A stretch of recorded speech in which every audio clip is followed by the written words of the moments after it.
Jai Hind everyone, welcome to my channel. Today I want to share something that we often ignore during exams, the mindset which requires to clear an exam. So, in this video I'll share the psyche behind the exam which decides our win. आपने कभी notice किया है कि कई बार ऐसा होता है कि स्मार्टेस्ट पीपल समटाइम्स वो क्लियर नहीं करते हैं एग्ज़ाम, जबकि जो थोड़े से कम पढ़ते हैं और बहुत ज़्यादा चिल रहते हैं वो क्लियर कर लेते हैं। ऐसा क्यों होता है? बिकॉज वो काम माइंड होता है। Most people fail exams not because they don't know answers but because their mind फ्रीजेज at the wrong time. उनका माइंड जब ज़्यादा पढ़ने के बाद हाइपर होने लग जाते हैं और हम लोग टेंस्ड होने लगते हैं, तो हमारा माइंड जो है वो काम नहीं रहता है, और काम माइंड ही हमें आंसर्स तक पहुंचाता है। So here exams are not knowledge test, this is psychological test. So in this video मैं आपको कुछ साइकिक बताऊंगी कि जिस वजह से आप समझ पाएंगे कि यस, नॉलेज इम्पॉर्टेंट है बट उससे ज़्यादा साइकी इम्पॉर्टेंट है which makes you in the exam. Okay, so what psyche means. Psyche, when I say psyche, I don't mean motivation quotes. Motivation तो हर किसी को रहता है और हर दूसरे दिन चला जाता है, so I don't mean that. Psyche is your mental framework कि आप कैसे रिएक्ट करते हैं किस सिचुएशन में। साइकी, आप काम कैसे रहते हैं एग्जाम्स के टाइम पे। काम रहने के भी काफ़ी सारे तरीके हैं that I will share in another video, कि how to manage the stress.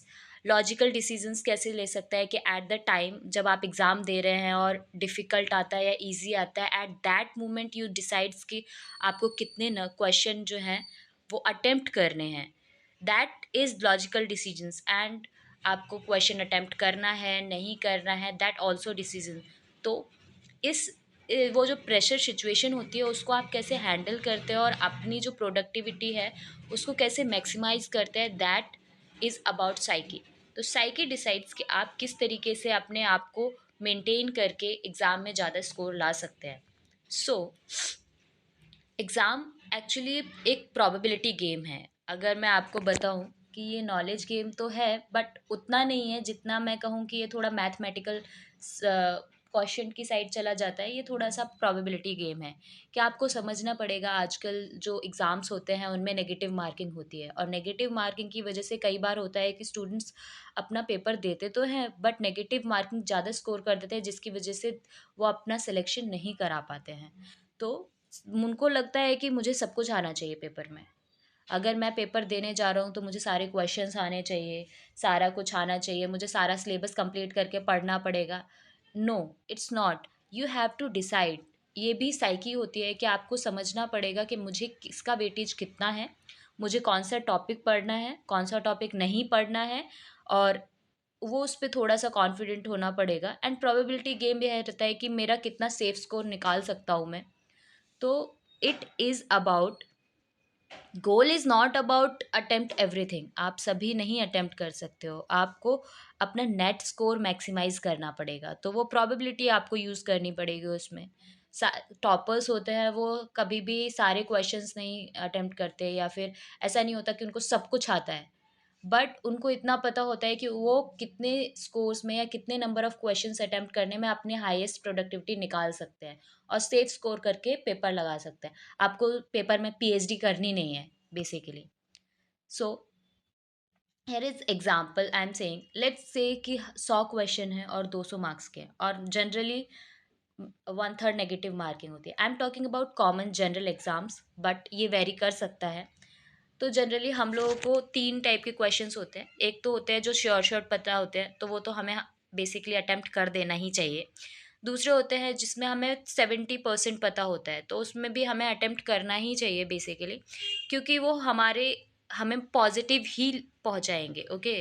And दूसरे होते हैं 50-50 क्वेश्चन। 50-50 क्वेश्चंस में गलत होने के भी चांसेस होते हैं और सही होने के भी चांसेस होते हैं, बट अगर वैसे प्रोबेबिलिटी के हिसाब से देखा जाए तो वो हमें पॉजिटिव ही पहुंचाता है कि आपको लॉस नहीं जाएगा। But still I am saying कि आपको ये आप देखना पड़ेगा, ये प्रैक्टिस से आएगा, आपके काम माइंड से आएगा कि एट दैट टाइम वो 50-50 तक करेक्ट 50-50 तक आप कैसे पहुंचते हैं। थर्ड होता है pure gas gas sorry pure gas gas पे ये आपका इंडिविजुअल डिपेंड करता है। आई वुड से जिनकी गेसिंग अच्छी नहीं है उनको अवॉइड ही करने चाहिए, वो पेपर में नहीं अटेम्प्ट करने चाहिए। बट जिनकी स्किल मतलब गेसिंग पावर अच्छी है और जिनको पता है कि मैं जनरली गेस करने में जो है नेट प्रॉफिट ही लेकर आता हूँ, लाइक नेट पॉजिटिव ही लेकर आता हूँ, तो वो हो जा मतलब कर देना चाहिए, उसको अटेम्प्ट कर देना चाहिए, बट वो भी ओवर अटेम्प्ट नहीं करने चाहिए। दैट आई शेयर लेटर इसी में वीडियो में। So this is the probability game कि आपको ये सोचना पड़ेगा, ये डिसाइड करना पड़ेगा, ये थोड़ा सा प्लानिंग करनी पड़ेगी कि मुझे इस एग्ज़ाम में कितना करना है कितना नहीं करना है। एट दैट मोमेंट भी वहाँ पे जब पेपर आप देखते हो और वहाँ पर भी आपको डिसाइड करने में ये चीज़ें थोड़ी समझनी पड़ेंगी। ऐसा नहीं है कि आपने गए और अंधाधुंध सारे मार के आ गए, तो फिर वो आपका तुक्के में हो गया, बट अदरवाइज चांसेस बहुत कम होंगे कि आप एग्ज़ाम कर पाओ। ठीक है। साइकी आपको मैंने पहले ही बताया है कि सारे अटेम्प्ट करने से डरना नहीं चाहिए, लेकिन हाँ सारे ब्लाइंडली भी अटेम्प्ट नहीं करने चाहिए। तो safe score if you want to score, तो use probability to reach that safe score. So now there some psychological traps जिसकी वजह से हमारा माइंडसेट इस तरीके से होता है एग्ज़ाम के टाइम पे। आपने अक्सर देखा ही होगा कि बहुत सारे हमारे साइकोलॉजिकल ट्रैप होते हैं। फर्स्ट होता है कि जब हम पैनिक करते हैं तो ओवर अटेम्प्ट करते हैं। यू ऑलवेज सी, जो एग्ज़ाम्स देते हैं वो हमेशा एक्सपीरियंस किए होंगे कि लास्ट मोमेंट पे जब पेपर होता है और जब घंटी बजने वाली होती है, तो वो या तो जल्दी जल्दी में ना जो नहीं भी आते और उन्होंने छोड़े होंगे ना, वो थोड़ा सोच के तुरंत तुरंत वो भर देते हैं, ओएमआर भर देते हैं और अटेम्प्ट कर देते हैं। वो ओवर अटेम्प्ट होता है, वो चांसेस होता है कि आपको नेगेटिव लेकर ही जाएगा। एंड सेकंड होता है फियर, जो अंडर अटेम्प्ट करता है। फियर होता है ऑलवेज जो आपने अगर पहले से पढ़ा नहीं है, या फिर क्या कहते हैं आपके ऊपर बर्डन है बहुत सारा कि मैंने कंटेंट नहीं किया है या मेरा नेगेटिव मार्किंग का रहेगा या वॉट एवर द थिंग, तो आप इनिशियल से ही वो क्वेश्चन करने में टाइम लगाएंगे और डरेंगे करने में, बहुत ही ज़्यादा ओवर थिंकिंग की वजह से आप अंडर अटेम्प्ट करेंगे। एंड तीसरा होता है comparison. And it is not about the at the time कि आप एग्ज़ाम हॉल में कंपैरिजन कर रहे हैं, बट येस ये ओवरऑल जर्नी में होता है कि if you compare your journey with other people journey, तो फिर वो नहीं ही होगा, क्योंकि आप हमेशा स्ट्रेस में रहेंगे, आपका माइंड काम नहीं रहेगा, आपका माइंड अपने फुल प्रोडक्टिविटी में नहीं रहेगा। तो यस, एक्सेप्ट करना थोड़ा सा ज़रूरी हो जाएगा। सेल्फ डाउट कोई भी जर्नी होती है उसमें self confidence, sorry for my voice, self confidence बहुत ज़्यादा ज़रूरी होता है। सेल्फ कॉन्फिडेंस तब आता है जब आप थोड़ा प्रैक्टिस करें, थोड़ा आप खुद को समझें, खुद पे विश्वास करें कि yes I did my thing. और तभी थोड़ा सा आपको सेल्फ डाउट पे काम करना पड़ेगा कि सेल्फ डाउट नहीं आना चाहिए। अगर कुछ नहीं भी पढ़ा है तो भी अगर आप एग्ज़ाम में जा रहे हैं तो सोचो कि कुछ नहीं पढ़ा है, ठीक है, क्या होगा, नहीं होगा, लेट, तो अपने माइंड को उससे काम कर लो। काम करोगे तो फिर आप थोड़ा बहुत अच्छा स्कोर ही करोगे, लेकिन आप उसको स्ट्रेस अप कर लोगे तो स्कोर अच्छा नहीं ही आएगा, डाउन ही जाएगा। एंड फिफ्थ, लास्ट मिनट में जो कंटेंट ओवरलोड हो जाता है, लास्ट मिनट में ये लगता है कि ये भी पढ़ लेते हैं वो भी पढ़ लेते हैं। अक्सर देखा होगा कि एग्जाम हॉल के सामने लास्ट मोमेंट में सब लोग एक कोई बुक खोल के बैठा है, सब रिविजन में कर रहे हैं और बहुत ही ज़्यादा इंटेंस माहौल कर देते हैं। That will not helpful. Don't see that people and don't like follow that. I would say कि लास्ट मोमेंट पे बिफोर एग्ज़ाम 3-4 घंटे पहले डोंट डू एनीथिंग। अपना जितना पढ़ा है trust on your things and just go ahead. तो this is the psychological traps which you should work on the things, so that आप अपने एग्ज़ाम्स के स्कोर्स को थोड़ा सा बढ़ा सकते हैं। Okay, so knowledge makes you prepared but psyche makes you selected. Understood. तो साइकी आपको डिसाइड करता है कि हाँ आप सिलेक्ट होंगे या नहीं होंगे। और साइकी मीन्स होता है mental status.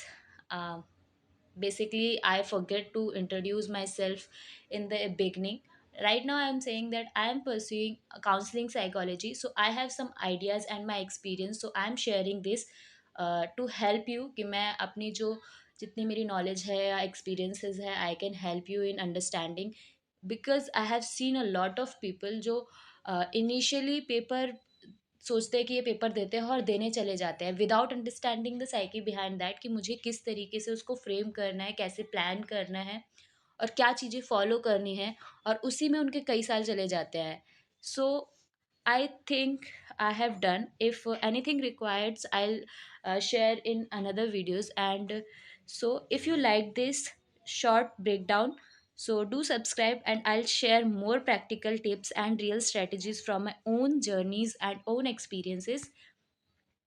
So yes, don't forget like, subscribes, and press the bell icon.